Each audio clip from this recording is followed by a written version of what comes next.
asalaamualeykum wa rahmatulillahi taala wa barakatuhu mbokk yi yéen a ngi topp ci Océan FM 98.7 ci émission bu mag bi tudd Océan politique ngeen xam ko nag saa su nekk ñu war cee dalal ab kàngam tey ñu ngi ci dalal professeur Babacar Ndiaye professeur Babacar Ndiaye nag mi nga xam ne alors moom moo nekk Fass Gueule Tapée di cadre influent Pastef nekk responsable Pastef Gueule Tapée Fass Colobane ak membre de l'ONCAP commissariat éducation nationale tey nag mu ñëw fii ñu war a waxtaanee actualité politique bi nga xam ne moo marqué jamono ji Sénégal monsieur Babacar Ndiaye ñi ngi lay dalal ci Océan politique di la sant di la gërëm ci teew gi nga teew ngir ñu waxtaane actualité politique nationale lépp lu aaju ci actualité politique ci biir réew mi Babacar. jërëjëf mon cher Abdou Diouf voilà maa ngi lay sant di la gërëm maa lay remercier ci invitation bi voilà di la ñaan balaa seen samay ndorteel kàddu nga may ma jàllale ay nuyoo voilà di ci jiital notre président de parti en l'occurrence le président Ousmane Sonko. voilà di teg nuyoo bi ci moom di nuyu mbooleem patriote et les sympathisants du projet waaw di nuyu sunu téléspectateurs yi ak téléspectateurs yi voilà di nuyu aussi sunu coordonnateur de cellule Noa Mané donc cellule HLM Fass bi bokk ci section Gueule Tapée Fass Colobane voilà dont je suis un responsable comme ni nga ko waxee noonu. aussi di nga ma may nuyu le commissariat éducation nationale voilà du MOCAP mouvement national des cadres de PASTEF. voilà di nga mën teg ci nuyoo bi ci loxo commissaire El Hadj Assane Sow voilà mu jàllale nuyoo bi sur l'ensemble des cadres de ce commissariat voilà di ñaan tamit lépp lu ñu fi nar a waxtaanee mu doon njariñ ci Sénégal njariñ ci askan wi. voilà. waaw monsieur Ndiaye temps yi vraiment situation politique bi ñëpp constaté nañ ko alors tension la actuellement. léegi ñi ngi wax sax guerre de vision entre ñaari kilifa ci boppu réew mi di Ousmane Sonko ak président Bassirou Diomaye Diakhar Faye alors yow en tant que cadre Pastef nan nga interpréter mbir moomu. mon cher Abdou waaw fi may tàmbale rek mooy dama lay rappeler un peu l'historique de Pastef. boo xoolee Pastef dafa am ñaari statut yoo xamante ne benn bi mën nañ ne opposition la beneen mën nañ ne au pouvoir. voilà bi ñu nekk opposition Pastef c'est un parti démocrate. voilà ay nit nag bu ñuy ànd am lu ñu bokk muy projet vision programmatique du ñàkk nag dans la conception mu am ay divergences mais bu ñu nekk opposition nekk ci parti voilà c'est possible que le président Ousmane Sonko qui est le président du parti am benn vision ou bien am benn idée voilà ku mel ni Fadilou am beneen ku mel ni son excellence président Bassirou Diomaye Faye am beneen au temps où il était secrétaire général. keneen ak keneen am ay gis-gis yu wuute mais ci cappaandaw bu fu ñu mujj mooy on va s'accorder sur un principe. principe boobu mooy li nga xamante ne moom ci la ñëpp di tënku parce que c'est la ligne directrice du parti. maintenant nag le problème mooy que bu ñu ñëwee au pouvoir voilà te damay rappeler que ne ñun on a en face de nous pas des opposants mais des ennemis. te à commencer entre guillemets nga baal ma maa leen tooñ tuuti la presse ou bien une certaine presse. voilà une certaine presse mooy maanaam ñoom bu ñuy jëlee situation. du ñu analyser en fonction donc du ñu def une analyse objective c'est-à-dire ils sont pas dans le factuel mais ils analysent en fonction de leurs souhaits c'est-à-dire li ñu bëgg mu am noonu la ñuy analyser de ce fait ils vont désorienter la masse critique maanaam bi nga xam ne mooy le socle même de Pastef loolu maanaam day mel ni dañ leen jéem a dérouter et d'ailleurs li may déplorer mooy la plupart des influenceurs du parti sont tombés dans le jeu mooy maanaam fexe nañ ba gëmloo ñu imposer ñu ce duel au lieu de duo mais de duel la ñuy wax ñoom vous voyez dans leur langage donc terme la yoo xamante ne day tax yow mii di militant wala sympathisant qui n'a pas le même niveau d'information que celui qui est dans les instances de décision yow da ngay am jiixi jaaxa da nga naan waa mais lu xew mën nga sax naan waa mais kii dafa wax lii kii dafa mu wax lii vous voyez donc les positions divergent mais li may wax rek mooy maanaam quand il y a un problème dans Pastef c'est à Pastef de gérer ce problème li may déplorer mooy ak li ñu dul nangu dans Pastef mooy maanaam c'est un problème de famille kon famille bi moo koy régler seen bopp mooy fóotum biir. kon nag du ñu nangu kenn di jógee fële di ñu régler suñu problème d'autant plus que même pendant maanaam au temps de l'opposition doon na am ay divergence mais daawul génn ba am dayoo bi ñu ko jox tey parce que ñu ko doon régler suñu biir te divergence bu dul ñàkk ça reflète parfaitement la vivacité du parti maanaam war na parti bi ngi dund. voilà parti bi am na démocratie voilà parti bi wante en tout cas mu ngi dox comme ni ñu ko tënkee woon. mais quand même divergence am na. bon moo divergence boo déggee divergence mooy peut-être divergence de perception. maanaam boo xoolee peut-être que ñenn ñi ñu ngi naan voilà parce que temps yëpp boo xoolee les leaders ñu ngi commencé génne di wax. au-delà même du communiqué du bureau politique. di nga déglu des fois comme di barke démb wala démb ndey maître Ngagne Demba Touré que je salue au passage. le coordonnateur national de la JPS. voilà génn na wax sa position et sa perception par rapport à la chose parce que moom bokk na si ñi nga xam ne doxoon nañ dem seeti le président de la République waxtaan ak moom. bon maintenant bu ñu nee divergence am na peut-être c'est lu mooy li ma wax rek c'est par rapport à l'approche. soit kii mën na ne nii laa bëgg yëfi doxee. kii ne ko man nii laa bëgg mu doxee. maanaam kii ne ko da ngay daw kii ne ko da ngay raam. waaw c'est parce que moo tax may laaj ndax choix idéologique la wala stratégie. bon voilà très bien comme yow sax yaa may jox réponse parce que boo nee choix idéologique la wala stratégie la da nga may permettre ma ne la wax dëgg yàlla maanaam ñoom ñaar ñëpp ku si ne boo xoolee si li ñu tënk. mooy defar. comme kii bu jàppee ne yéex mooy tax maanaam dox ndànk mooy tax ñu àgg fañ jëm. kii ne ko non nañu gaaw moo tax ñu àgg fañ jëm. kon déjà perception bi ma siy jàngatee mooy maanaam peut-être que duel bi gars yi di wax. wala problème bi gars yi di wax war na mën a bañ a am cette amplification. kon nag loolu mooy maanaam kii nii la gisee waaye ñoo bokk fi ñu jëm en disant un même dénominateur commun un même objectif c'est-à-dire régler le problème des Sénégalais. tout à fait voilà. alors dégg nañu le premier ministre Ousmane Sonko ci boppam mu wax ne boobu ba léegi mi ngi encaissé di évoquer ay manquements yi nga xam ne dans la gestion du pouvoir moom moo koy wax alors loolu lan nga ci répondre. bon xam nga état dafa xaw a complexe. parce que li mu wax donc c'est factuel. à l'opposition on était persécuté. ñu ñëw au pouvoir. moom ça se poursuit. et il est c'est lui la cible. Okay. donc cela veut dire quoi. donc en réalité li ma la wax mooy ñun amuñu des oppositions on a des ennemis et qui n'ont pas d'argument. leur seul argument c'est comment dévier Ousmane Sonko de son chemin c'est-à-dire le projet souverainiste qu'il porte. pour pour l'intérêt du Sénégal. moo tax nag boo xoolee moom mooy le bouclier du président de la République. s'il en est conscient dina xam ne. maanaam te moom sax day l'a dit j'ai le meilleur premier ministre du Sénégal. déjà boo am premier ministre bu mel ni kii maanaam peut-être que dafa jël en compte maanaam tous ces aspects là. kon li olof Njaay naan ku rey sa gaynde sa xaju noonu lekk la. cela veut dire que maanaam moom mooy gayndeem. bu ñu demee ba ne le président dafa war a il doit se départir du premier ministre Ousmane Sonko. cela veut dire que on veut l'isoler pour mieux l'anéantir. alors mais tension bi am dafay menacer cohésion gouvernement bi wala parti bi.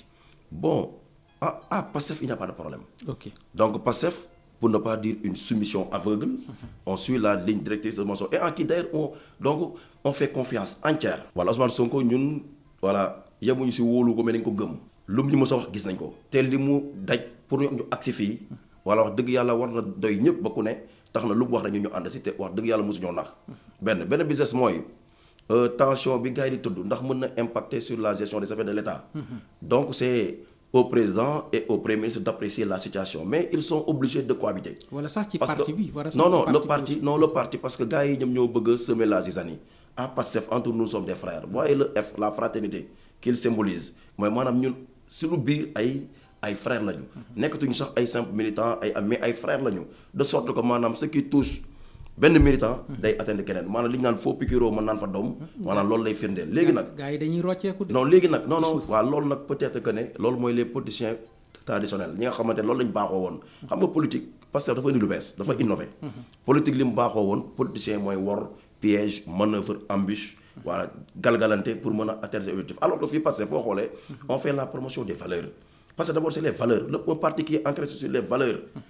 léegi boo xoolee au-delà de cela tamit maanaam Pastef donc c'est un vivier de compétences boo xool lu tax ngay gis à l'époque da nga doon gis ñu ne la tel ministre moom mooy le coordonnateur de tel parti ou bien du régime dans telle région ou bien dans tel département. Pastef amul loolu parce que da ngay gis benn coordonnateur de section communale ou bien départementale qui est là alors que un de ses militants est bombardé PCA ou bien direction générale. vous voyez c'est ça la réalité donc Pastef c'est les compétences donc on fait la promotion des compétences. loolu moom Pastef maintenant nag divergence boobu mënul jóge si ñun. fa mu mën a jógee rek mooy ñi nga xam ne mooy li ma la sànq rek seen bëgg-bëgg la ñuy analyser la situation moom bu ñu sañoon le clash day am te maanaam ils font des analyses dans ce sens cela peut donc ça c'est une déformation. Cette analyse là n'est pas objective. Elle émane de la volonté de celui qui parle. te moom loolu la bëgg le souhait voilà. Tout à fait monsieur Ndiaye gis nañu le président Diomaye Faye jël benn décision daal di remplacer Aïssatou Mbodj wala Aïda Mbodj soo bëggee par Aminata Touré à la tête coalition Diomaye président te loolu gis nañ ne Sonko ak Pastef contesté nañ ko alors yow changement boobu lan la signifier ci rôle Sonko dans l'alliance. Bon man dama naan déjà il y a vice de forme. maanaam booy tëgg coalition day fekk nga am parti. booy jël décision boo xam ne pour ñu tëgg coalition boo xam ne. donc ça va passer autour des partis. qui doivent s'organiser donc en alliance en association pour taxawal benn coalition bu forte. mais le président mënoo yow démissionner dañuy waxtaan quoi mënoo ñëw démissionner. sa parti des instances donc tu es devenu un militant simple. Même si tu fais partie des pionniers de PASTEF parce que le président les gens se trompent hein. Tu fais partie de ceux qui ont contribué à la rédaction des textes du parti. kon moom ba léegi dañ koy considérer un militant de PASTEF man ce que j'attends c'est que maanaam qu'il nous donc j'attends qu'il déclare officiellement maanaam ne génn na PASTEF ma doog ko gëm xam nga tax parce que li mu jël décision nii c'est contre les textes de PASTEF et boo xoolee boo maanaam yow nekkoo chef de parti nga ne yaay organiser une coalition autour de ta personne coalition buy am kay ça doit se constituer autour du parti majoritaire. Et PASTEF son leader c'est Ousmane Sonko. parce que ñenn ñi dañoo bëgg a jël li xew mooy maanaam dafa am ñoo xamante ne dañoo bëgg a accaparer les efforts de tous maanaam des Pastéfiens mooy lan. mooy maanaam ba ñuy fal le président son excellence Bassirou Diomaye Diakhar Faye. ñoom nee nañu ñoom bokk nañ ñoom ñoo ko fal cette coalition là moo ko porté pour reprendre les termes de As. cela veut dire quoi mooy maanaam ñoom nee nañ le peu qu'ils ont.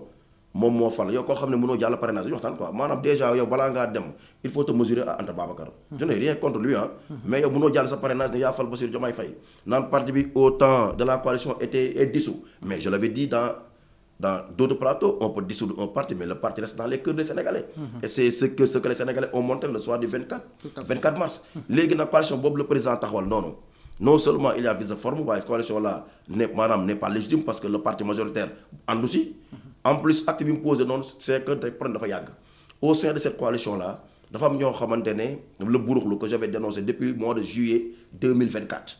ma ne une chose se prépare. il y a des systémistes entre guillemets ñi nga xamante ne ñu ngi voilà à qui on a conçu une porte dérobée. léegi ñu bëgg a ñëw jaar foofu s'accaparer des efforts des patriotes te loolu du am. te loolu li leen ko yombaloon mooy certains qui se revendiquaient pastéfien ou bien patriote maanaam parce que peut-être que sama xarit nga wala peut-être que on a été quelque part dans waaye on est camarade de promotion ñu facilité la nga dugg léegi nga yaakaar ne yow léegi ku la xool parce que Pastef dafa nekk parti bu rëy qui a fini par faire le maillage de tout le territoire national kon maanaam am na loo xam ne sont des cas isolés te day rëcc mais lii dafa maanaam dafa fës lu flagrant la te c'est à grande échelle te bëri si ñoo xam ne tey ñu ngi nii te ñu ngi jëfru ñu ngi wane seen bopp cela veut dire qu'ils ne sont pas imbus de valeurs incarnées par le parti Pastef. moo waral lii yëpp nag. est-ce que cette manœuvre bi day signaler une volonté de Diomaye de s'émanciper de Sonko maanaam. foofu moom li ma la si wax mooy damay continuer rek sama logique de réponse maanaam dama dagg ni sax pour nga relancer ma mais mais foofu laa doon jëm. dama ne le président du parti a décliné une feuille de route. qu'il avait annoncé d'ailleurs depuis plus de 9 mois. Maanaam il faut aller vers une restructuration parce que cette coalition-là était une coalition électoraliste.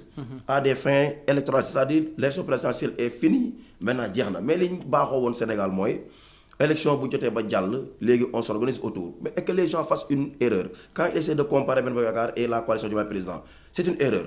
Macky Sall était passé en 2012 au second tour et il avait besoin forcément de ces force politique de cette coalition. Et pour préserver maintenant sa légitimité politique il fallait donc que cette coalition là s'éternise.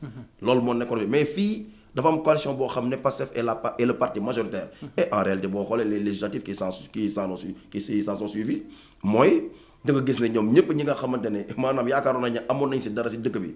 déjà wane nañ seen bopp le peuple les a désavoués. parce que le peuple a adhéré massivement à cette volonté donc de Pastef. léegi nag ñooñu noonu nga xam ne système bi la woon.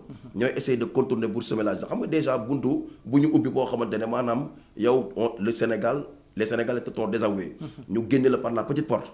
léegi na ngay maanaam am kenn koo xam ne mu ngi ñëw sa c'est volonté du président de la République man dama ne président est-ce que liggéeyuñu ko parce que yow mënoo am parti boo xamante ne maanaam ku mu xeexal dóor la.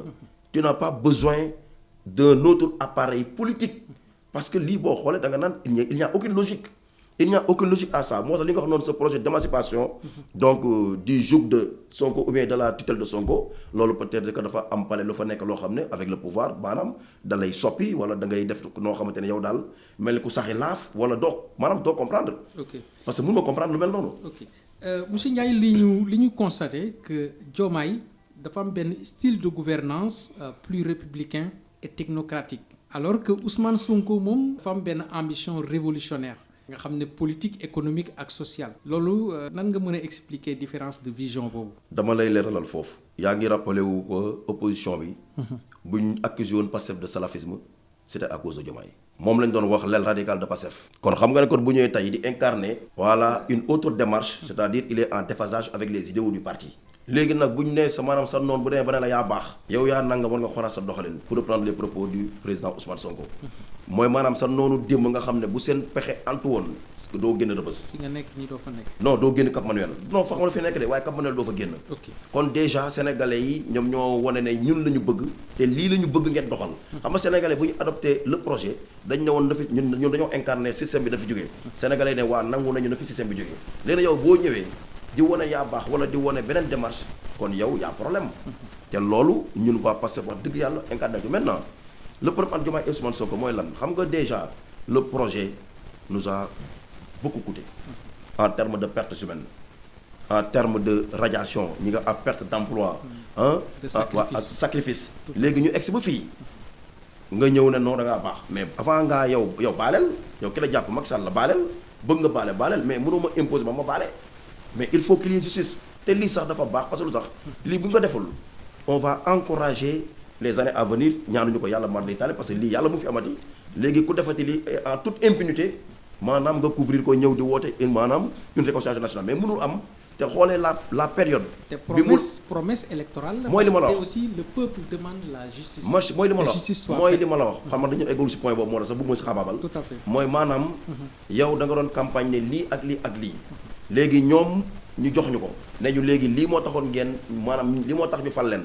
léegi ñuy xaar si yow nga doxal loolu ñu bëggoon loolu nga leen jaayoon léegi bu ñëw ba fii nag nga bëgg leen woon leneen loolu c'est parce que tu as un problème avec toi-même loolu la man loolu laa gëm. ok voilà est-ce que vision divergente yi maanaam ñaari vision yu wuute yi entre les deux hommes mën nañ ko réconcilier waat si oui comment. maanaam nan bon man personnellement dama ne peut-être que ñenn ñi mën nañ ne am na divergence. waaye man néew ma am na séparation parce que mënul nekk Ousmane Sonko est la personne morale du projet te da koy téye il ne bougera d'un iota du maanaam du 2 mètres du dem du leen may centimètre parce que lu tax moom moo jaayoon Sénégalais yi le projet mu porter le projet et c'est lui aussi qui nous a indiqué Diomaye mais quand il nous avait indiqué le président Diomaye gars yi xooluñu le doigt d'Ousmane Sonko comme certains opposants le font aujourd'hui Ousmane Sonko joxoñee fële ñu xool le doigt alors que dañu war a xool li mu joxoñ mais dafa joxoñ Diomaye kenn xamu ko woon d'ailleurs boo xool élection locale yi demoon avec Tening Sène il a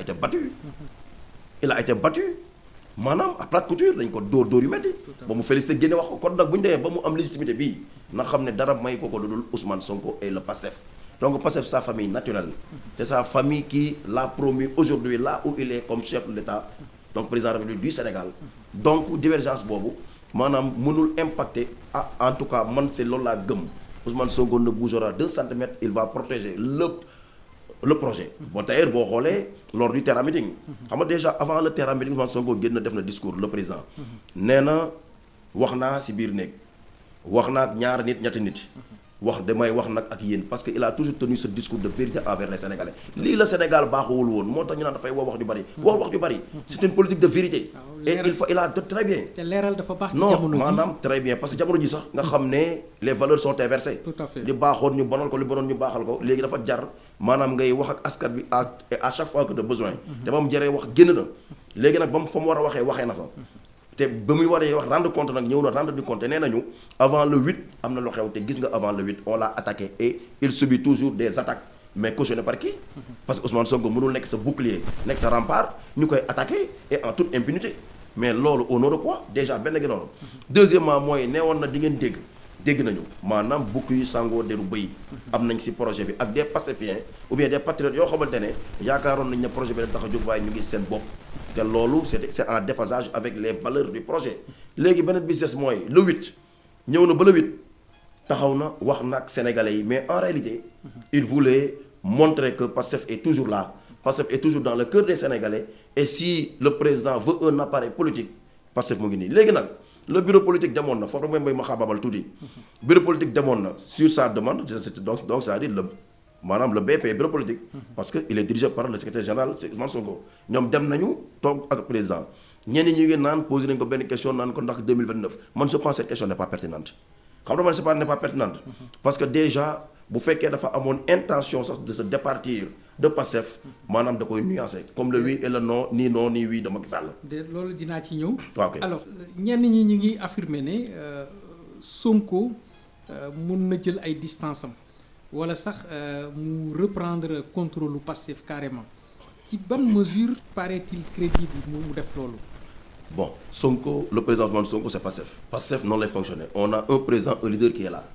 parce que mun na jël ses distances maintenant. waaw ci léegi damay ñëw man ne loolu laa la wax nee naa la du bouger centimètre. parce que le projet moom moo ko jaayoon Sénégalais yi. xanaa xamoo ne on ne peut pas donc imputer seulement la responsabilité de la gestion de ce mandat au père seulement.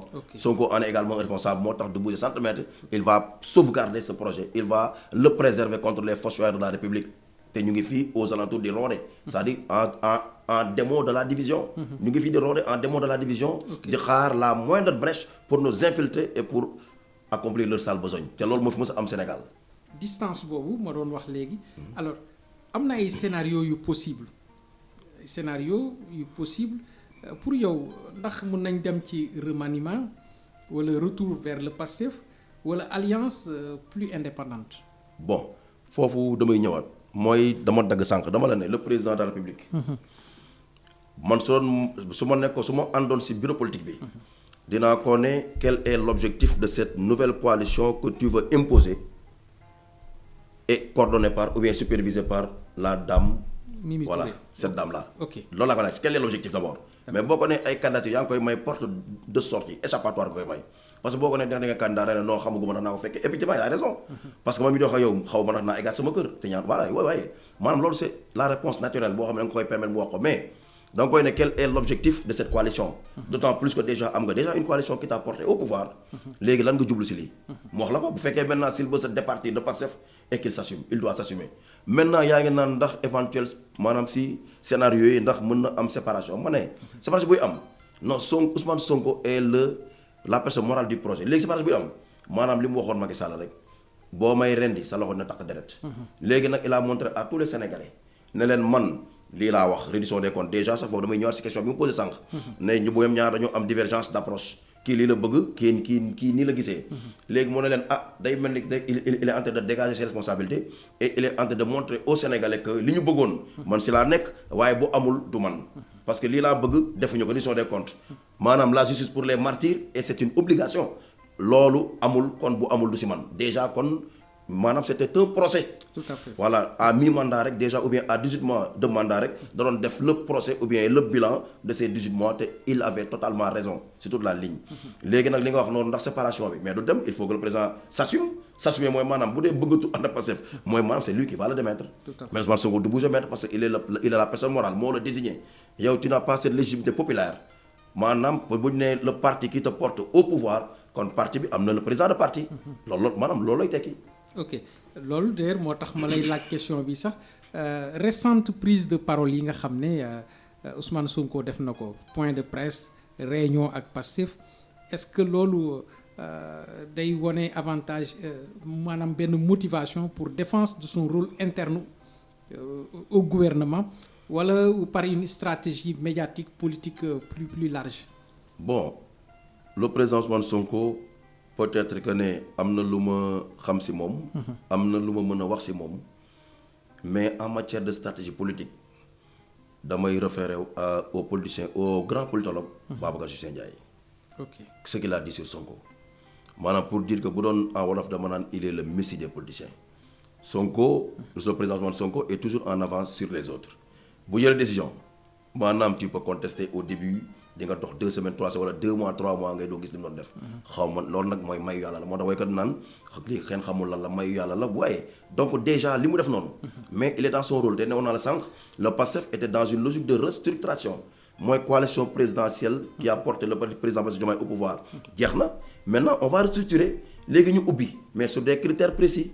déjà xam nga loolu dafa baax maanaam doo ubbi rek pour ku ne nga xam ne ki yow ki la doon xabaabal démb di maanaam di lutter avec contre le PASTEF avec des armes non conventionnelles mais ñooñu léegi nga accueillir leen nii à cœur joie ñu dugg mais mënul nekk parce que PASTEF musul tëj nee na ku ñu déjà gis nga ay maanaam ñu nommé ay directeurs généraux ay ministres ñoo xam ne seen loxo set na te ñu ngi foon mais da ngay dugg PASTEF loolu la léegi nag ñi nga xam ne bugguñu loolu parce que en réalité sénégalais donc maanaam li ñu baaxoo di wax mooy maanaam toog muy dox mais maanaam du ma def dara du ma sonn damay lijjanti ba génn si te loolu fi amoon système bi kese te loolu amatu fi voilà pour entretenir voilà une clientèle pour maanaam kii purement politique loolu dafay jeex moo tax ma ne la loolu nga wax noonu stratégie la pour peut-être que téye parti bi le parti est déjà avec Ousmane Sonko et toutes les instances waaye déjà yaa ngi gis benn communiqué moo cap diaspora mouvement des gars de la diaspora qui réaffirme leur engagement sans faille au président Ousmane Sonko et au parti PASTEF.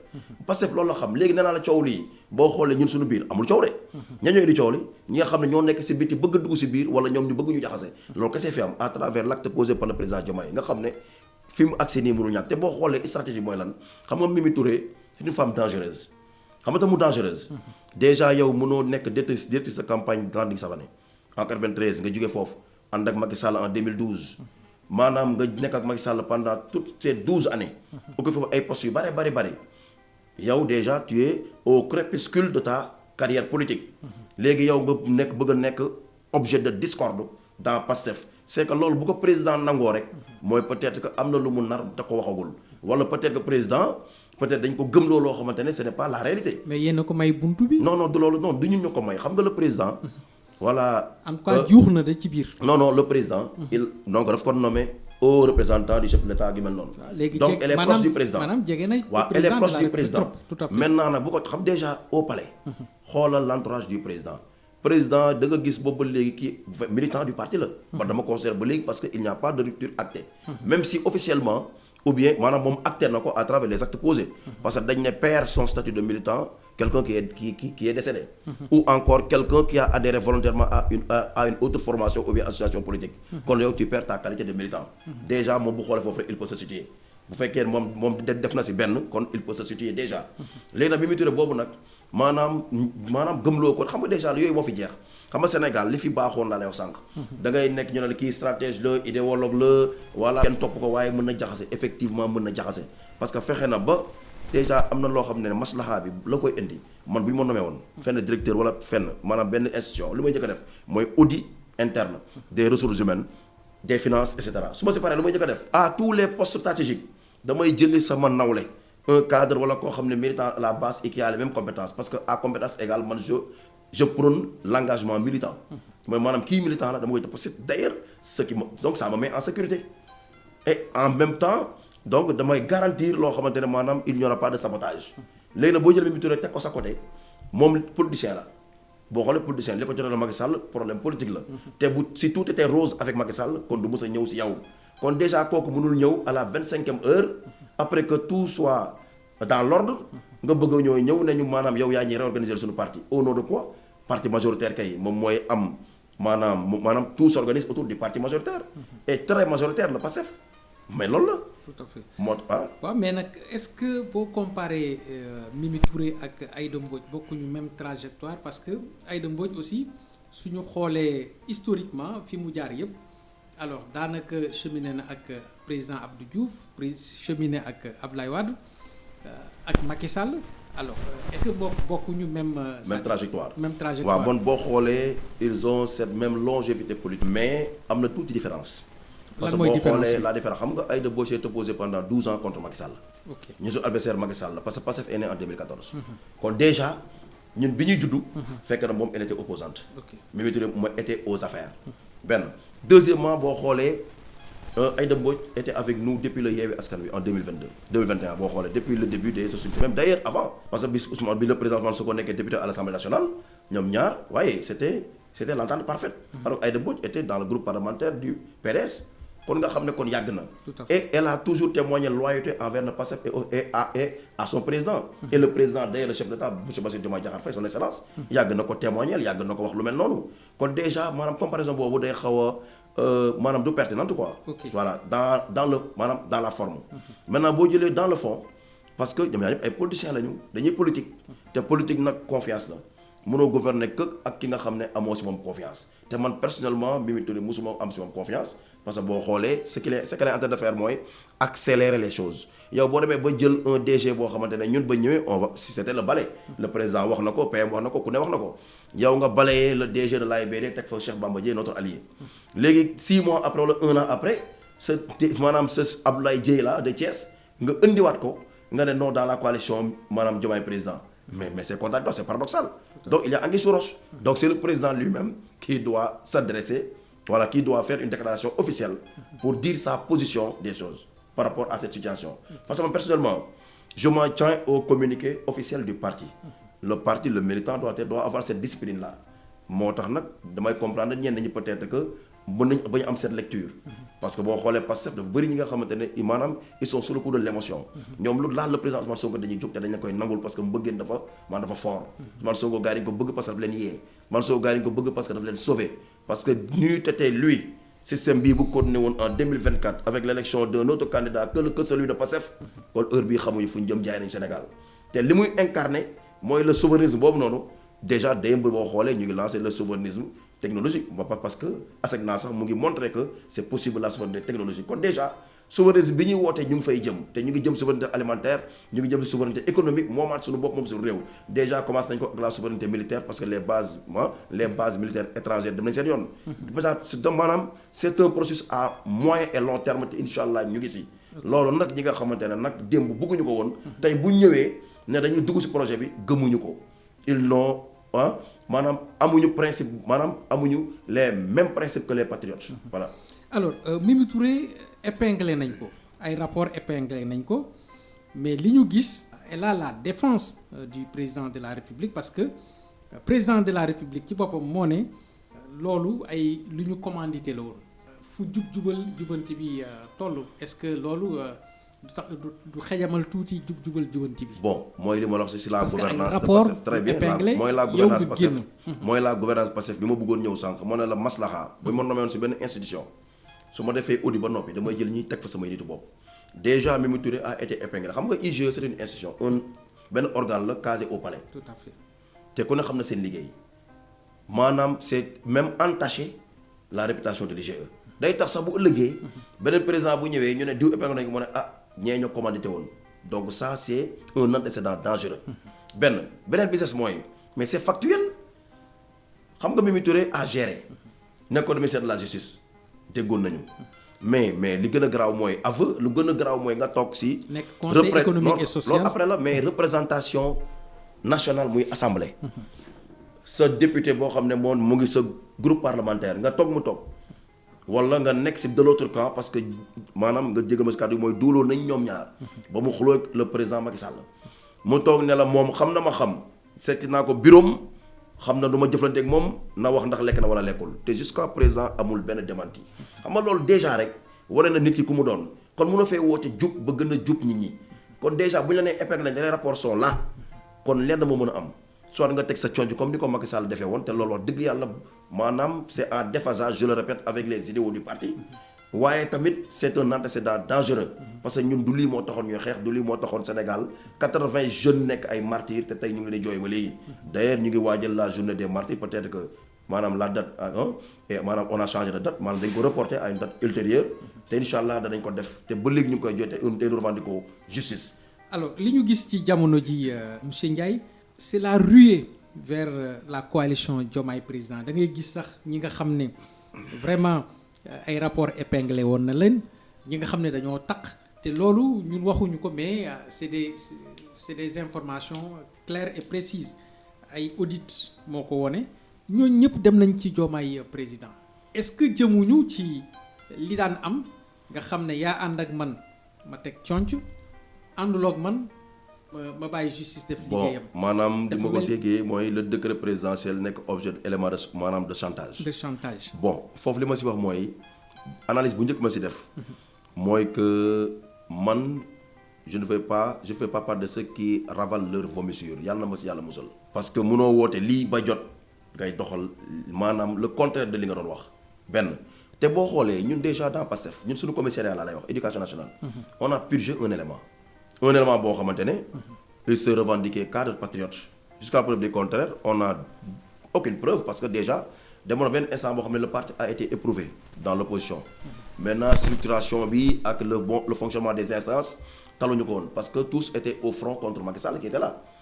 ba tax na maanaam doo mën a contrôler lépp bu ma tax du ñàkk tamit cas isolé kooku bi mu taxee maanaam officiellement ne leen man je suis l'administrateur de Diomaye président la ko gars yi génne ci groupe bi et les autres commissariats ont fait chose pareille ça veut dire quoi mooy maanaam mënoo nekk ci ñun ba noppi nekk ci moo tax ma ne texte ya ko wax da boo nekkee Pastef nekk militant confirmé mëntoo nekk beneen parti wala beneen association politique benn deuxièmement mooy nga ñoo ñu recycler man dama si xam ñoo xamante ne yàlla xam na ne seen jabar sax àndul ak ñoom bu ñu defoon élection seen biir kër Ousmane Sonko gagné leen seen biir kër man dama si xam ñenn te am naa si ñeneen ñoo xamante ne peut-être que ne say nit da ngay gore xam nga gore mooy lan man mënuma ànd ak Macky Sall pendant 12 ans mu defal ma lu ne wala ma ànd ak beneen leader mu defal ma lu ne ma xëy tey ne dama koy wan ginnaaw parce que loolu mooy wane nekkoon système bi en train de se reconstituer autour de cette coalition léegi nag ban jàngat beneen laa si def mooy le président Ousmane Sonko dafa ne après le 8 dina am dama ne alhamdulilah avant 2024 Ousmane Sonko dafa wane Sénégal am na ñaari catégorie de politiciens les politiciens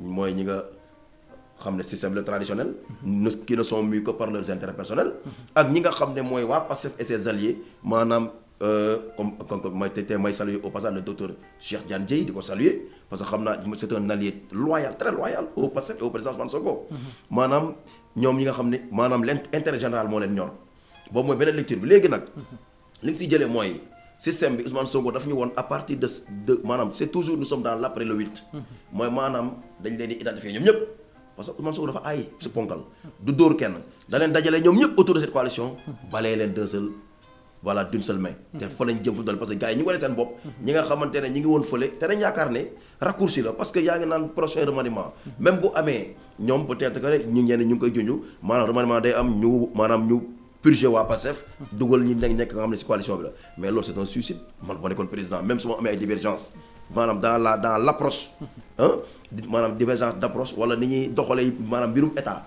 du ma ko def mais c'est un suicide parce que sénégalais yi seen mandat ñoo ko moom te buñ la koy jox lii moo tax jox la ko te loolu duñ ko nangu. en tout cas bàyyi leen xel lu am solo la.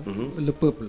alors en tant que responsable local Pastef Gueule Tapée Fass Colobane alors nan la militant yi de base yi dundee tension yi entre Diomaye et Sonko. bon loolu mon cher maanaam ay nit moom nit la rek.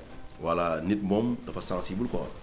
voilà boo xoolee ñu si ëpp nee naa la Sonko gars yi maanaam yemuñu si bëgg ko. est-ce que sax fragiliser na engagement local bi. très wala au contraire dafa gën a galvaniser certains militants falaa doon ñëw xam nga sénégalais maanaam Sonko gars yi yemuñu dañoo am cofeel si moom. dañ ko sopp ba lu ko xuri rek da ngay gis des fois man j'ai reçu pas mal d'appels et d'interpellations si WhatsApp beeg appel téléphone des fois du ma jël téléphone. dem naa ba ay collègues professeurs di ma woo chaque instant.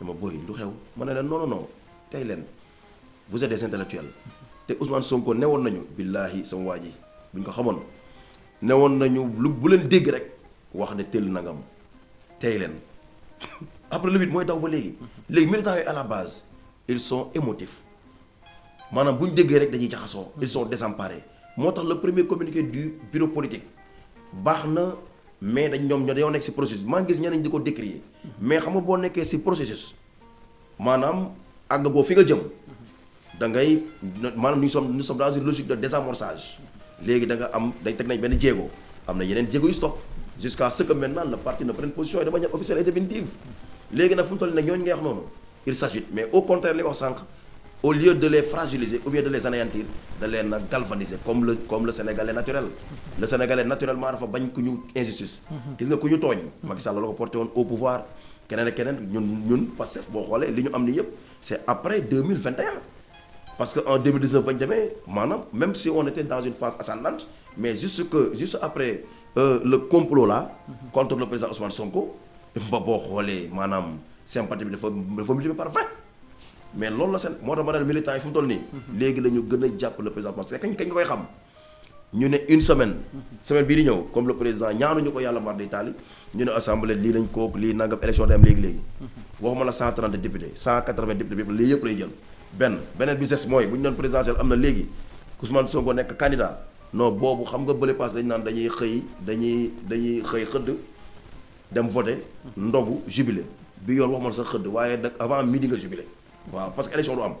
pour wane na fi mu toll Sénégalais yi. Ousmane Sonko accusé na certains proches du pouvoir de préparer déjà 2029 ce qui suggère ay ambitions présidentielles de long terme alors yow ban lecture nga ciy def en tant que cadre passif MONCAP. bon foofu moom li ma siy wax rek mooy MONCAP instance la. comme Pastef ni mu bëree instance am na MONEP am na MODAP am na MONAF. am na MOJIP am na JPS. bari na léegi nag MONCAP dafa am bureau exécutif.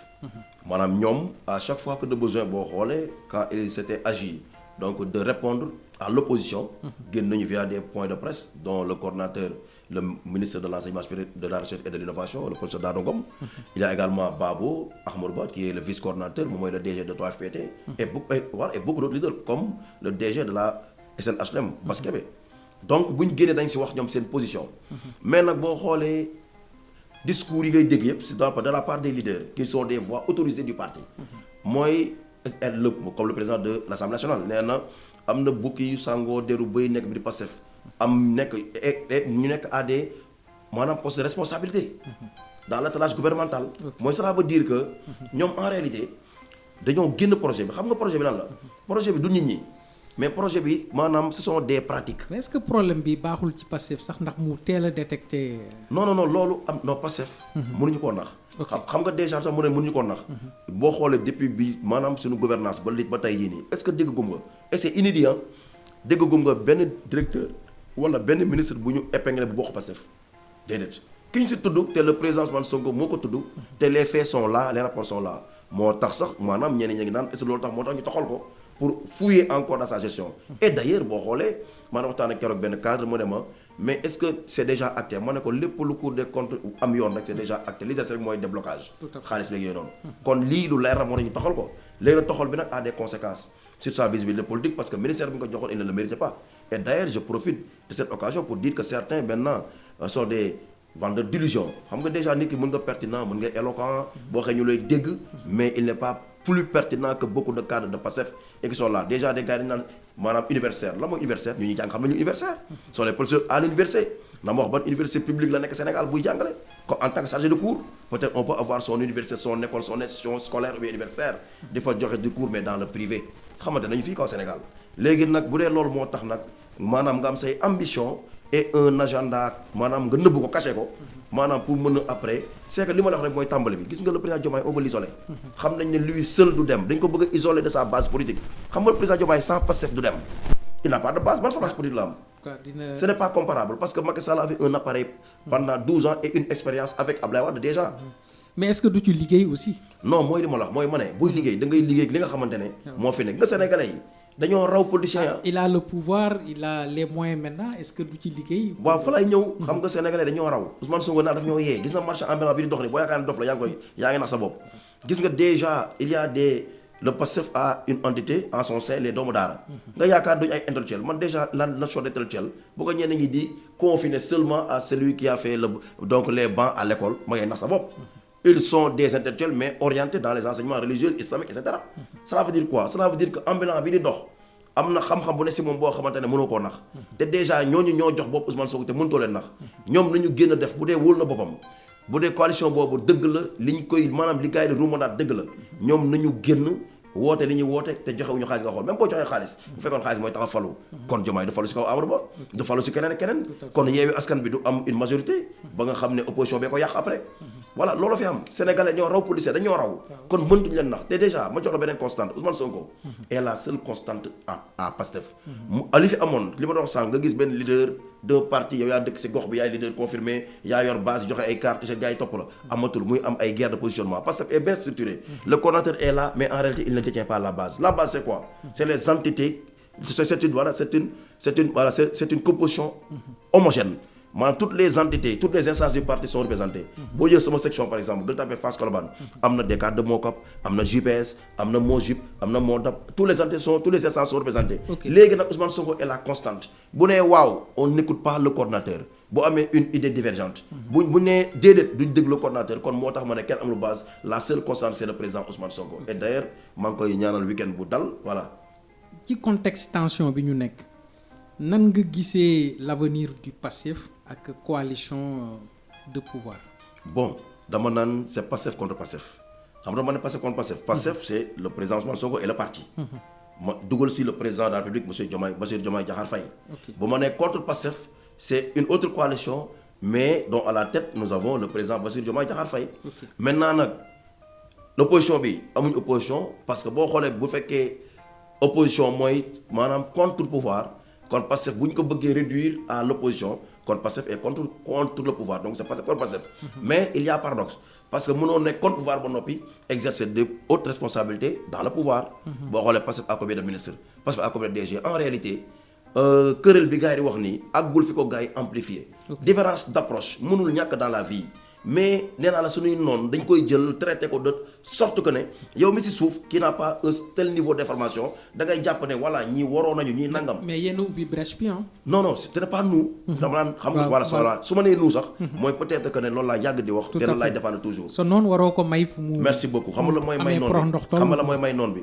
Les premiers promus. DG ou ministres n'avaient pas joué la plupart leur rôle. Daouda Ngom le ministre de l'enseignement supérieur et de la recherche et de l'innovation je le salue dama koy ñaanal yàlla may ko ndam si ñu ko dénk parce que il le mérite. Il mérite dañ ko war a ñaan xamul tax. moom ba mu faloo il a fait l'audit donc de son institution. def na le maanaam il a promu combien de cadres ak même dans sa localité da ngay xool ñi nga xam ne yéen xeexandoo démb parce que kat boo may ànd ak nit di xeex ba jot si mbir mais pour ma mettre en sécurité damay liggéey ak ñi nga xam ne ñoom laa wóolu te ñoom laa doon àndal démb benn. léegi des DG am ñoom ñoo toog dem na si sax ba une dame le DG la directrice générale. la de kii Fatou Baguel Mbodj dem na ba ne man si je vois un directeur qui n'est pas de mon parti après je vais le renforcer mais au nom de quoi dañuy waxtaan quoi. xam nga déjà ce sont des dérapages des écarts dans la communication et qui sont préjudiciables au parti léegi nag yenn directeurs généraux xam nga ñoo def yow da ngay ñëw nga falu. boo defal audit des ressources humaines nga xool les postes stratégiques. parce que un saboteur reste un saboteur. boo amee des lenteurs dans la réalisation du projet c'est parce que il y a dans l'administration ñi nga xam ne gëmuñu projet bi. lu war a def 2 heures de temps day def 7 jours. bu ko defee c'est une chaîne de valeur. léegi nga ñëw ci direction bi nga toog déjà une semaine 2 semaines les jours passent vite 3 mois 4 mois mais déjà sa collaborateur bi nga xëy di gis chaque jour di nekk ak moom xam nga li ma lay wax. maanaam da ngay dem ba jubóog moom la maslaha mu commencé. maslaha bi léegi kooku da ngay am kersaw jëlee ko foofu alors que am na pacifien boo xam ne moo ko gën a méritant te bu fi toogoon sax da lay mettre en sécurité loolu moo ñu dal ba gars yi ñeme ñu moo tax ma ne woon man laa doon théoriser la musculation pour le président bu dee bale bi daal 10 dañ ko yóbbu salle de musculation mu musculé wu attan ko parce que il faut un nettoyage total de tout ce qui constitue une entrave à la réalisation de ce projet souverainiste pour le Sénégal. Tout à fait koo bokkulul idée bokkuloo moom idée wu. Tout à fait. xëy na mun du ngeen mën a ànd. Tout à fait. Alors ban message ngay def lancer ko à la jeunesse aux militants wala même opposants yi pour mesurer sur l'unité wala sax nga clarifier ligne politique. Bon les militants dama leen naan qu'ils restent sereins. Il faut qu'ils gardent leur sérénité.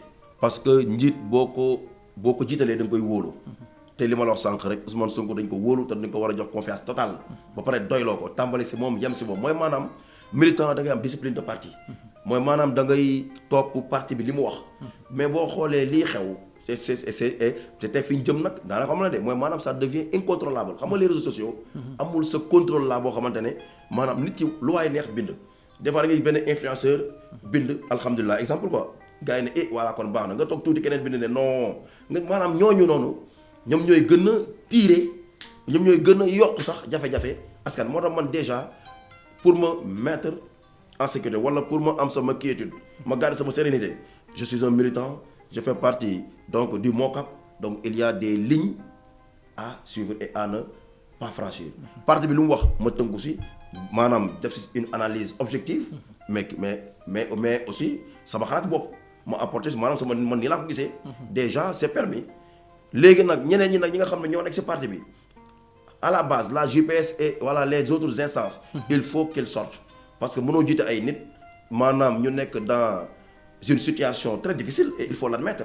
parce que boo xoolee ñoom lii yëpp day wane ne Pastef dañoo bëggante. tout à fait parce que Diomaye ba maanaam lii bu amee rek gars yi dañu wane ne ndeysaan dañoo bëgg Diomaye te effectivement mënoo nekk Pastef da bëggoo Diomaye kon cela veut dire que moom tant que déclaré wul officiellement li ma wax sànq génn naa Pastef maa ngi fii léegi déjà maanaam y a problème. tout à fait te bu fekkee moom dafay ne àndatuma ak Pastef mais da koy acté. mais bu léegi gisagoo kenn koo xam ne mu ngi si attelage gouvernemental bokk si Pastef ñu écarté ko. wala victime de tout maanaam de ça ou ça voilà. tout à fait voilà. alors mbokki auditeurs yi maa ngi leen di fàttali que maa ngi dalal professeur Babacar Ndiaye nekk responsable Pastef Gueule Tapée Fass Colobane nekk aussi ci cadre Pastef yi membre MONCAP commissariat éducation nationale monsieur Ndiaye xam naa nag dañuy bàyyi tuuti ci politique bi dem ci wàllu économie bi alors nan ngay évaluer tey jii état général économie bu sénégalaise depuis arrivée nouveau pouvoir bi. bon loolu moom dinaa si wax li ma xam ak ni ma ko gisee. du ma expert en économie. waaye am na loo xam ne mooy li yàlla. mooy bu ñu la joxee dëkk wala ñu jox la boîte boo war a gérer. boo njëkkee ñëw da ngay def audit. mais amoon nañu programme. amoon nañu vision. boobu ñu ngi woon à l'opposition. peut-être qu'on n'avait pas toutes les informations. donc cette perception était pauvre. léegi ba nga ñëwee nag dans l'exercice du pouvoir vous êtes dans le factuel vous avez tous les éléments moo waral nag ba ñëwee fekk am dëkk bi fi ñu ko fekk déjà on a hérité d'un pays au bord du précipice. pour reprendre les propos du premier ministre Ousmane Sonko. mooy au 4e sous-sol. cela veut dire quoi maanaam il y avait une dégradation de la situation financière et économique du pays. léegi nag moo waroon nag le projet bi ñu jaayoon Sénégalais yi ba Diomaye président campagne ko ñu ne dañ koy améliorer en horizon Sénégal 2050. d'ailleurs maa ngi saluer la JPS de Touba donc de Mbacké qui va organiser ce soir donc c'est pour ces 48 heures dont l'un des thèmes porte sur la place des jeunes c'est-à-dire en tant que acte donc de la jeunesse patriotique. actrice et non voilà. et non spectatrice quoi. Okay. voilà léegi nag loolu bu ñu ko defee. ñu maanaam ñu taxawal horizon Sénégal 2050 loolu lépp c'est dans la continuité dans une logique de parfaire le projet c'est-à-dire la vision programmatique du chef de l'État. léegi nag ñu dox tuuti ñu xóotal audit yi. donc nous sommes dans une cohérence audit yi révélé que en réalité c'est plus profond qu'on ne l'imaginait. mooy maanaam révélé na ay manquements graves. sur le plan économique les finances dégradées maa ba ñu di wax ay maanaam dette de voyez 12% sur le de déficit. sur le PIB ñu ne la une dette au-delà de 119% maanaam da ngay xam ne lii du loo xam ne mën nañ ko suul c'est un gouffre mënoo ko suul dans un court terme kon au moins il y a le moyen et le long terme. moo tax le premier ministre pour répondre à ces maanaam pour pallier ces manquements. sous la tutelle ou bien la supervision du chef de l'État mu proposer mu concevoir un plan de redressement redressement boobu nag moom moo war a ñëw joyanti li nga xamante ne moom lañu fekk ci noox-noox moom fekk li ngeen fi fekk ci jàngoro ci wàllum économie ak finance. léegi nag beneen wàll bi mooy dëkk buy dox dafa ne dañu bëgg ñun souveraineté économique te boo bëggee souveraineté économique mooy foog lu mënul ñàkk mooy il faut une industrialisation du pays. mooy maanaam nga gérer sa koom bopp dafa war a ànd ak maanaam un pays industrialisé. te loolu ñu ngi ci en tout cas ñu ngi taxawal ay unités. te incha allah loolu wax dëgg yàlla mën na contribuer à redresser ce pays te déjà. boo xoolee depuis loolu engagement prioritaire gouvernement bi. moo nekkoon emploi des jeunes. waaw mooy dama la wax damay ñëw chaîne de valeur la. tout à fait xam nga dama ko tënk rek chaîne de valeur la. parce que boo moomee safe bopp maanaam kenn du imposer ay quotas xam nga tubaab bu am entreprise am. taxaw maanaam il est le PDG di nga am yow sa quota ngay am.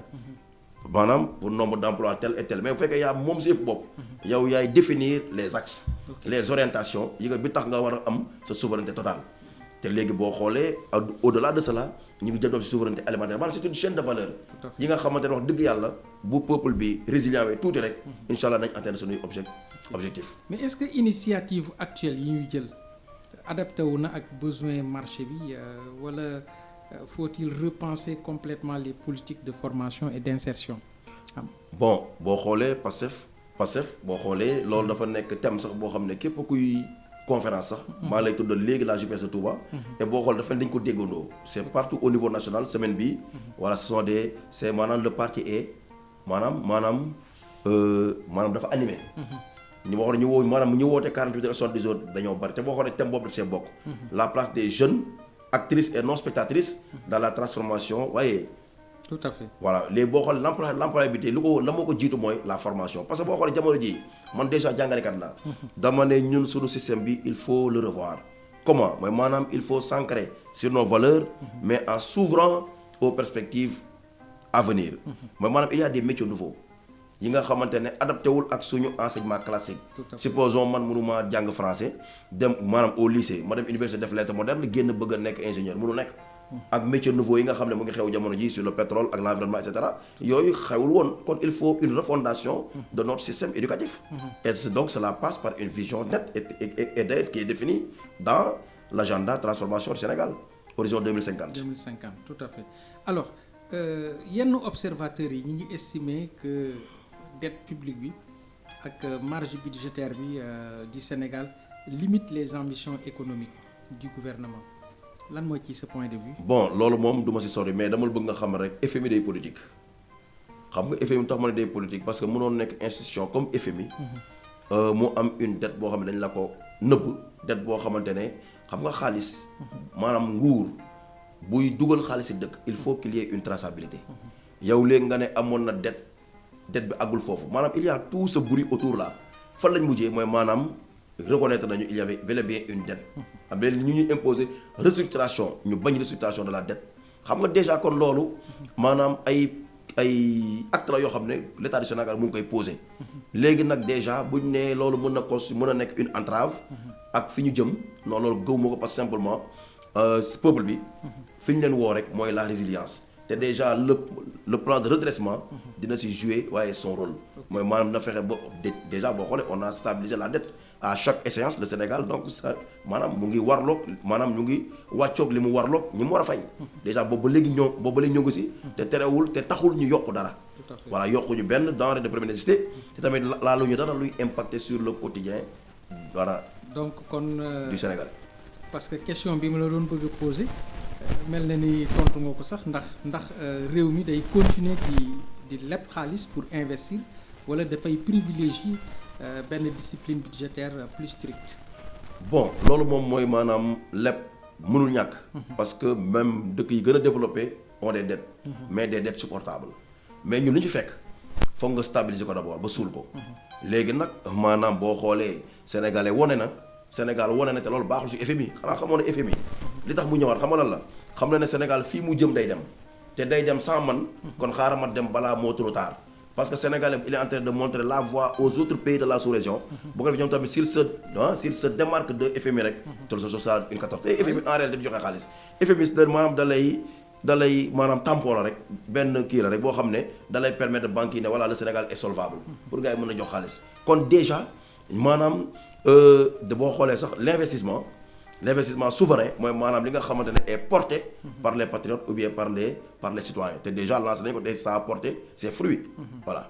ok alors priorité économique Sénégal pour ñaari at yi di ñëw pour réclamer durablement la croissance man li ma doon laajte sax surtout mooy ban secteur pour yow ban secteur moo mën a jouer le rôle de moteur agriculture énergie numérique wala industrie. non bëri na parce que boo xoolee certains ministères waaye donc il y a interaction entre des ministères. boo xoolee ministère du commerce et de l'industrie mën na si jouer son rôle. boo xoolee ministère énergétique maanaam ministère de l'énergie da siy jouer son rôle. parce que foofu la ñu fa mën a jëlee mais boo xoolee tam ministre de l'économie et du budget yooyu noonu maanaam même ministre du maanaam de l'économie des finances boo xoolee xam nga les recettes douanières sax. déjà maanaam bëri na fu réew mën a jëlee li mu mën a financer son projet de développement. ok voilà. alors professeur li ñu dese ci temps bareetul ñu aborder nag dernier point bi reddition des comptes alors pour commencer nan ngay définir reddition des comptes ak ni ko nouveau gouvernement bi bëggee. Bon monsieur Abdou Diouf voilà mon cher journaliste damay sawar si wax si parce que déjà damaa jub waaye yàlla naa bokk si ñu jub voilà nit boo ko dénkee warul sax xaar nga koy laaj il a l'obligation de rendre compte déjà maanaam l'obligation de rendre compte boo ma joxoon sa boutique ne ma gérer ko balaa maa dem nga may changer maanaam wala balaa ngaa ñëw war naa def le bilan boo xamante ne naa ko teg sa loxo. def inventaire. très bien l'inventaire. ok voilà teg ko sa loxo. léegi loolu nag dafa am lu ñu tàmmaloon xam nga déjà ñeneen ñi ñuy juum si approche yi bu ñu nee soo kon ñu chasse aux sorcières c'est deux choses différentes chasse aux sorcières ki koy def mooy da koy def te histoire wane na ne ñi ko doon def ñëpp mooy c'est à des fins politiques et électorales. mooy maanaam et électoraliste empêcher un candidat donc quelqu'un d'être candidat à des échéances électorales te boo xoolee lii nekkul li nga xam ne te ne ñoom boo xoolee ils utilisent des armes non conventionnelles xam nga la CREI boo ko jëlee nga xam ne dafay am le renversement de la charge yow dañ naan lii yaa ko am te waroo ko am demal wone ne yow lii waroo ko am te may bokk si mais là c'est tout un problème voilà pourquoi il fallait l'encadrer et la réorganiser cette loi de la CREI. léegi nag beneen bi mooy reddition des comptes mooy maanaam yow dañ la jox mbir nga gérer ko ministère direction ak lu mënti doon mais yow waroo xaar sax déjà boo defee passation de service ba noppi mais da ngay dem rendre compte buñ la woowee ne la kaay wax si lii parce que li en réalité rendre compte bu fu mu am rek mooy parce que il y a manquement mooy maanaam IGE wala Cour des comptes épinglé na la quelque part ñu ne kaay wax si lii mais déggu fi kenn kuñ jàpp ne ko lii waroo ko am nangam déedéet yow soit bu ñu la wooyee tu maanaam da ngay wax sur des faits comme yow lii yaa ko def léegi lii loo ñu siy wax mais déjà il y a une dame Jéggi Diop nga baal ma maanaam ki ouvre sa bouche à tout va di wax loo xam ne c'est du n'importe quoi moom lu mu fi waxoon dañ ko woo mu taxaw nan def ma dara dañ acharné sur ma personne parce que mu bëggee na Macky Sall fan la mujjee waaye maa def waaye léegi ndax maa def lii waaye lii moom dëgg la léegi naa fay dañu waxtaan quoi xam nga déjà bu ñu demee ba wax loolu un aveu quelqu'un qui se revendique maanaam un responsable dans ce pays man loolu su ma daloon damay bàyyi politique du ma génne sax mbedd yi wala taxaw si télé yi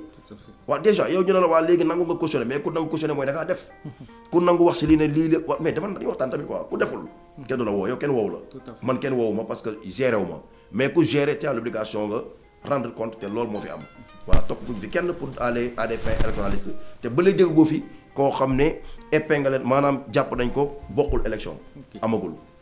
alors monsieur Ndiaye tey jii may wax ak yow nii résultat yi ñu gën a gis ci audit bi wala yu gën a significatif de cette politique de reddition des comptes yan résultat la. bon bu ma nee résultat mooy maanaam lan nga déggee résultat. maanaam parce que. lu mu wone reddition des comptes waaw très bien xam nga lu mu wone mooy maanaam ba léegi affaire des na xam nga bu ma nee des na mooy mënuñu ne dëkk bi mu ngi au 4e sous-sol. ndax am na ñuy jot a jàpp mais am na masse bu bare ba nga xam ne kon foofu laay ñëw. xam nga mu ñu ne dëkk bi mu ngi au 4e sous-sol cela veut dire que il y a naa ko mën a waxee sax un carnage. un carnage financier. kon déjà boo nee carnage rek tu t'attends à des choses extraordinaires. mais léegi on s'attend à des 5000 milliards 6000 milliards mais ngay jàpp koo xam ne ay 800 millions 400 millions 200 millions. bàyyi les dossiers les plus lourds de côté. xam nga kon déjà y a problème boo tax au début ba nga may posé question naan ma ils ont des divergences d'approche entre le il y a divergence entre le PR et le PM. c'est maanaam lii bokk na si da ko waral parce que déjà mënuñu ñëw ne. mënu ñëw impôt sénégalais horizon Sénégal 2050 parce que on est conscient de la situation financière de ce pays yow nga commandité un autre plan parce que gis nga le niveau de dégradation léegi ñu defal la le presse plan de redressement le plan de redressement bi c'est commandé par le PM et le PR ñu def ko ba noppi ñu xam ne kii moo jël li mais ki jël nga ne ko léegi du fay mais loolu xanaa xamoo lenteur bu si amee day encourager maanaam ceux qui sont là et qui sont tentés par voilà ces genres de pratiques te loolu sax maanaam dafa baaxul xam nga déjà gis nga loolu antécédent la le PM wax na ko xam nga lu mu wax lors du meeting dafa ne ñii jël alalu réew mi daw dem te ba léegi justice bi deful liggéeyam bu leen fay di impôt meew bu leen fay di nag wax na ko genre mel noonu la parce que simplement yow mënoo nangu ne baadoolo bi di génnee ñaqam di fay bor boo xam ne déjà moom lekk ko te demul si moom te alors que ñële bi ñu ko doon leb pour si moom la waroon jëm mais nga leb xaalis Sénégal war ko def si Sénégalais yi def ko si sa bopp ak say mbokk léegi nga bëgg tey duñ la woo mais loolu mooy problème bi il y a une lenteur dans la gestion de ces dossiers lourds de l'État ou bien de la reddition des comptes. parce que sax ñenn ñi ñu ngi accuser démarche bi de cibler des acteurs spécifiques. Alors comment nañ leen mën a assurer reddition des comptes ba nga xam ne ça reste objectif quoi impartial. waaw mooy non politisé. xam nga ñenn ñi peut-être ñoo jàpp impartialité. mais boo xoolee la justice à son temps et à son tempo son rythme. ndax dafa am rythme bu muy doxee. mais léegi nag buñ. est-ce que rythme bi yéexul aussi. waaw mooy li ma la sànq. nee naa la parce que temps yi moom dara yëngatu. non mooy li ma la à part yi ñu jot a dégg. waaw mooy li ma la wax xam nga mooy li ma la wax xam nga man déjà. Abdoulaye Dièye bi yoroon je le prends comme exemple maanaam AIBD. ku ne dégg la fa am. tout à fait Siré Dia dégg nañu poste ak keneen ak keneen mais mënoo toog tey jii nga ne kii dugg na coalition par exemple mais sur quelle base kon kan ma koy laax kon qu'est-ce qui se passe donc on se pose la question. Sénégal yi de ñu ngi xippi seen bët di. waaw mais loolu problème bi xam nga loolu mooy lan mooy maanaam ñun li ñu bëgg ak li askan bi bëgg maanaam mooy ñi jël nañ leen woo ñu leeral li ñu leen épinglé parce que ñu épinglé tamit mooy da fekk da ngaa def. tout à fait bu ñu defee ay recommandations IGE ne diw ak lii ak lii mais da nga ñëw nga leeral si tu es zen da nga ñibbi sa kër mais bu fekkee ciblé la ñu wax déggoo li ma la wax maanaam loolu ñi ko doon def dañ ko doon def ciblé des candidats des potentiels candidats qui peuvent waaye maanaam yàqal leen léegi loolu amul parce que ñi fi jàpp ñëpp boo xoolee c'est sur la base de faits maanaam de faits précis qu'ils soient politiciens ou bien qu'ils soient les acteurs voilà de la société civile wala yu mënti doon mais boo xoolee d'ailleurs li xew jamono ji mooy lan léegi opposition ma lay wax nii déjà ñoom ñooy alimenter ce débat naan dañoo singale nit singale keneen mais xoolal par un passé récent lu fi amoon mais lu fi amoon yow gis nga fi nii ñun gis nañu te man loolu wax dëgg yàlla je le déplore man ku ma ko doon def loolu du ma ko def te du ma ko jël mais ki ñuy wax ñoom ñëpp ne Farba Ngom ñu ngi ko téye injustement parce que dafa dañ ko eenal lu mel noonu mais gis nañu Farba Ngom am na loo xamante ne man ñi koy défendre sax dañu ma jaaxal taxaw na wax ne man jël naa diw jël na assemblée loolu ko gën a rëy loolu mooy li gën a ndaw li nga xam ne gis ko mais beneen acte bi mooy da nga gisagum ñun suñu régime bii koo xam ne peut-être dévié na de la sorte ba maanaam ba gars yi épinglé ko wala gars yi mën ko duut baaraam joxoñ ko ils sont discrets. Pourquoi? Parce que ils sont tenus de s'inscrire dans le jub jubal jubanti ku ko si deful tu seras vilipendé. beneen bi mooy gis nañu Farba Ngom maanaam aussi dem dëkkam yegg si oto di sànni xaalis gars yi di for man loolu du ma ko def. te si c'est déjà manque de respect à tes semblables ak ñi nga dëkkal mooy say nawle kon déjà ku ñu fi jàpp rek xëy na am na loo def te ba léegi dégguma ko ñu ne kii maanaam kii deful dara lu ñu wax may ko liberté provisoire parce que du daw parce que maire la parce que naa ko takkal ko bracelet mais d'ailleurs mais c'est ridicule maanaam saxoo baal ma bañ a tooñ da koo gën kon nag nga bañ a tooñ bu ñu la dénkee alalu ñëpp li ñëpp bokk da nga ko fay teg xam ne moom ko li nga moom nag bu la neexee loolu neex def si boo neexee sa sotti essence nga taal ko mais loolu mooy la réalité des choses. Alors ñaari question rek moo ma dese parce que temps bi presque jeex na. Alors avenir ou reddition des comptes au Sénégal dans les prochaines années. waaw loolu ça dépend xam nga boo xoolee c'est le président qui définit la politique de la nation. déjà yaa ngi dégg ñu naan ay dossiers yu mu teg son coude mais déjà tension bi am nii. lu ko waral ne xam nga jot naa si ay maanaam ay éléments. déjà bu bëggee mu gaaw dina gaaw bëggee mu yéex dina yéex. Tout à fait. Déjà boo xoolee da nga dégg ñu naan kii jàpp nañ ko bàyyi nañ ko mais sur quelle base parce que déjà il y a peut-être une main qui sous-tend leur libération te loolu kenn mënu ko exclure te looloo am bu yéexee moom la bu gaay moom c'est lui qui définit la politique de la nation voilà dans tous les secteurs de la vie socio-professionnelle. Est-ce que démarche bi mun na nekk pilier de gouvernance indépendamment des alternances politiques?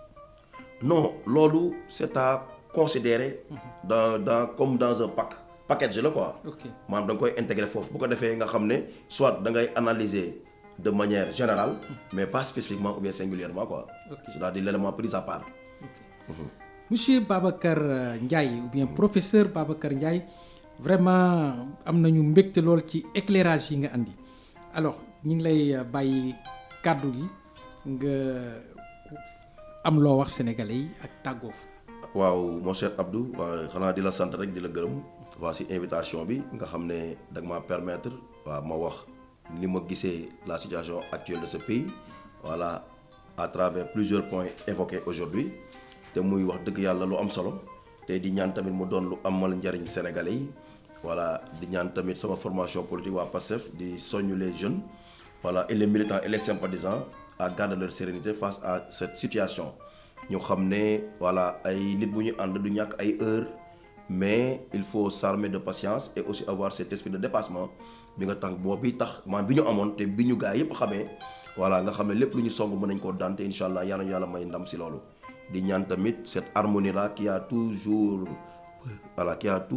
prévalu au sein de PASTEF mu gën a doon lu dëgër voilà te incha allah rabbi yàlla mën nañ ko defal waaw di ñaan sénégalais tamit ne li yéene bi ñu am si ñoom à travers le projet souverainiste incarné par le parti PASTEF yàlla may ñu si ndam ba lépp lu ñu si def daal mu doon njariñal sénégalais te incha allah yàlla mën nañu ko may waaw kon si projet Abdou ma lay sant di la gërëm voilà. jërëjëf professeur Babacar Ndiaye ma dalaloon ko fi mu nekk cadre influent bu PASTEF nekk responsable PASTEF également Gueule Tapée Fass Colobane ak membre bu MONCAP amoon mbégte lool dalal ko fi defe naa ne déglu ngeen ko te vraiment di mu wax leer na nañ te teg na ko ci ay arguments yu solide di ko sant di ko gërëm di remercier également auditeurs yi nga xam ne ñoo ñuy suivre dimanche bu nekk à partir de 13h ci di suivre Océan di ko déglu bu baax Océan Politique di gërëm directeur de la radio monsieur Abdoulaye Diop surtout ci orientation yi mais également may gërëm technicien bi nga xam ne moo assuré émission bi du début à la fin Abdou Rahman Fall yéen a ngi doon suivre nag Océan Politique ki koy présenté di Abdou Diouf ma leen di jox dig daje dimanche bi di ñëw ak beneen invité jërëjëf monsieur Ndiaye. Merci beaucoup.